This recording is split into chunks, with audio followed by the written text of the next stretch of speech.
Marathi judiciary या आपल्या चॅनलवरती तुम्हा सर्वांचं पुन्हा एकदा स्वागत आहे. तर आज आपण लॉ ऑफ टॉर्ट्स किंवा टॉर्ट्स हा सब्जेक्ट AIB च्या पॉइंट ऑफ व्ह्यूने बघणार आहोत. तर AIB एक्झाम मध्ये याच्यावरती 4 ते 5 मार्काचे क्वेश्चन येतात, त्यामुळे हा सब्जेक्ट याच्यासाठी महत्त्वाचा ठरतो. आणि आज आपण हे सगळे टॉपिक्स कव्हर केले ना, तर तुम्हाला एक्झाम मध्ये ते 4 ते 5 क्वेश्चन सहज अटेम्प्ट करता येईल. आणि आपल्याला तर माहितीच आहे, टॉर्ट या सब्जेक्टचा कोणताही बेरेक नसतो, त्यामुळे आपल्याला हा सब्जेक्ट प्रिपेअर करूनच जावा लागणार आहे.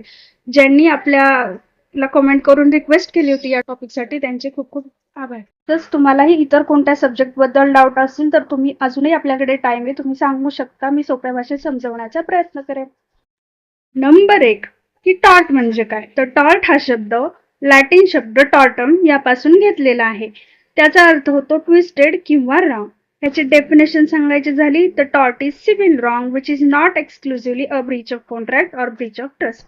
म्हणजे हे जरी टॉर्ट म्हणजे असं सिव्हिल रॉंग जे केवळ ब्रीच ऑफ कॉन्ट्रॅक्ट किंवा ब्रीच ऑफ ट्रस्ट नसतं. साध्या भाषेत सांगायचं झालं तर समजा आपल्या परवानगीशिवाय कोणी आपल्या घरात शिरलं तर तो ट्रेसपास झाला आणि तो एक टॉर्ट आहे. म्हणजे इथे कोणताही करार झालेला नव्हता तरी तुमच्या हक्काचं उल्लंघन इथे झालेलं आहे. नंबर 2 आहे इसेन्शियल एलिमेंट्स ऑफ टॉर्ट. म्हणजे एखादी कृती ही टॉर्ट आहे हे ठरण्यासाठी 3 गोष्टी आवश्यक आहेत.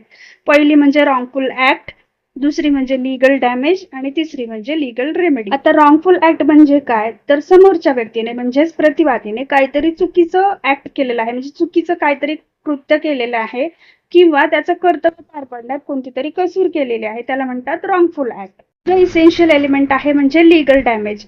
आता इथे आर्थिक नुकसान महत्वाचं नसून कायदेशीर हक्काचं उल्लंघन झालेलं असणं गरजेचं असतं.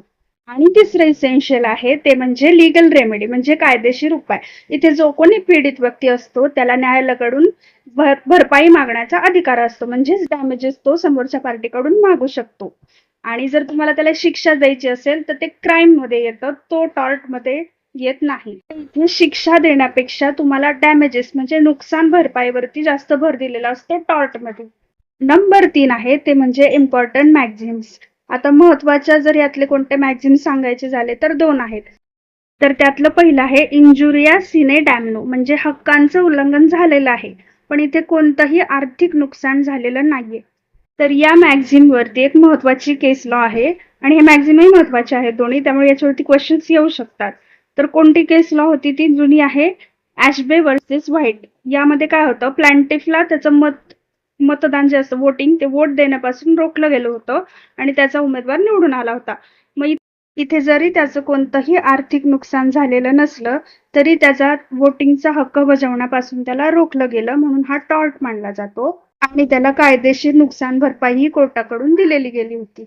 यातलं दुसरं महत्वाचं मॅक्झिम आहे डॅमनम सिने इंजुरिया म्हणजे नुकसान झालेलं आहे एखाद्या व्यक्तीला पण त्याचा कोणताही कायदेशीर हक्काचं उल्लंघन झालेलं नाहीये. या मॅक्झिम वरती आधारित एक महत्वाची पण जुनी केस लॉ आहे, त्याचं नाव आहे ग्लॉस्टर ग्रामर स्कूल केस.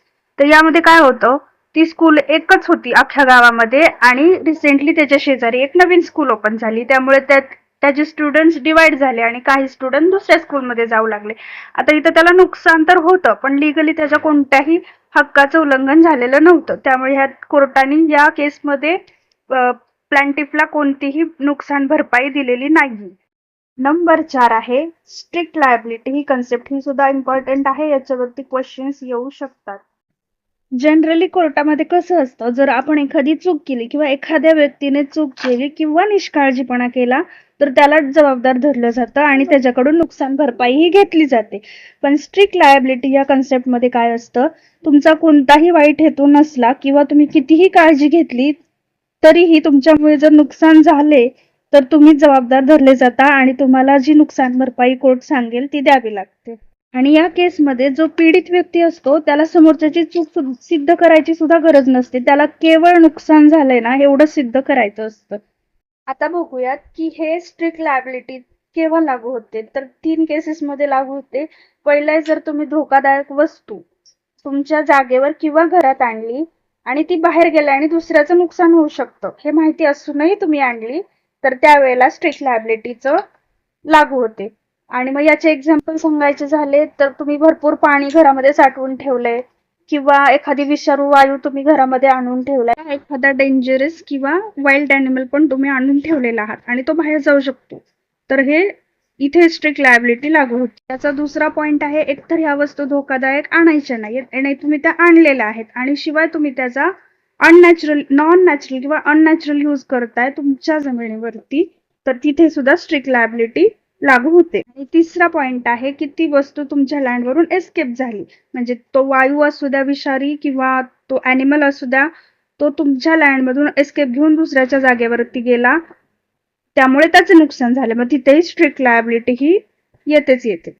तर या कन्सेप्टचा जन्म ज्या केस पासून झाला ती केस म्हणजे रेलँड वर्सेस फ्लेचर, 1868 ची केस आहे ही. तर याच्यात काय होतं, जो डिफेंडंट होता फ्लेचर, त्यांनी काय केलं, आपल्या जमिनीवरती मोठा पाण्याचा तलाव बांधला, पण त्याला माहितीच नव्हतं जो प्लांटिफे म्हणजे रेलँड्स, तो त्याचा शेजारी होता, त्याची कोळशाची खाण ही त्या जमिनीच्या खाली होती, हे त्याला माहिती नव्हतं.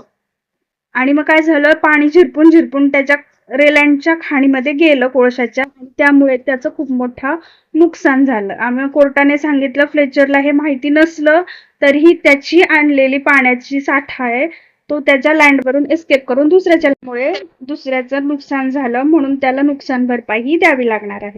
आता ही स्ट्रिक्ट लायबिलिटी असली म्हणजे खूप कडक कडक नियम आहेत, तरी पण याला 3 गोष्टींमध्ये एक्सेप्शन दिलेलं आहे.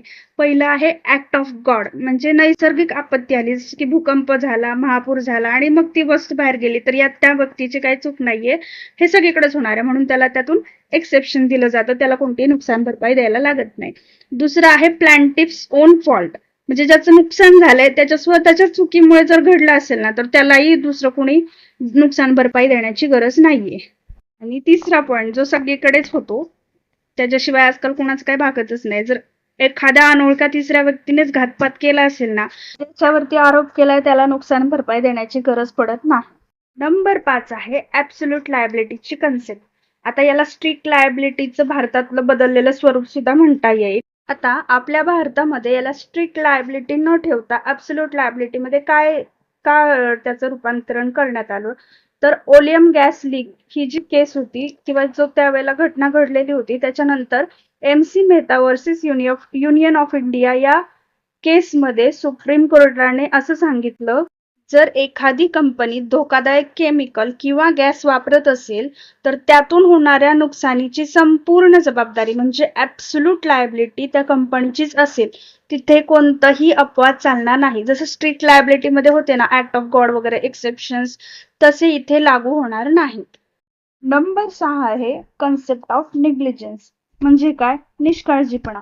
जेव्हा कायद्यानुसार तुम्हाला एखाद्या गोष्टीची काळजी घेण्याची जबाबदारी असते आणि ती जबाबदारी किंवा तुम्ही ती काळजी नीट घेत नाही, त्यामुळे दुसऱ्याचे नुकसान होते, तर त्याला निग्लिजन्स असे म्हणतात.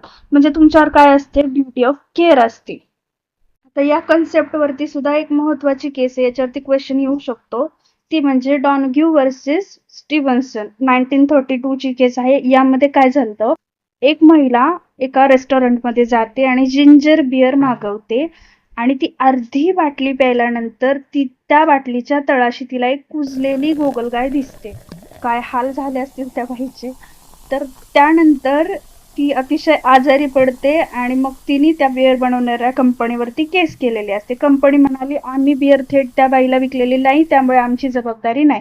पण कोर्टाने असा ऐतिहासिक निकाल दिला की तुम्ही प्रोडक्ट बनवताना ग्राहकांच्या आरोग्याची काळजी घेणे ही तुमची ड्युटी आहे.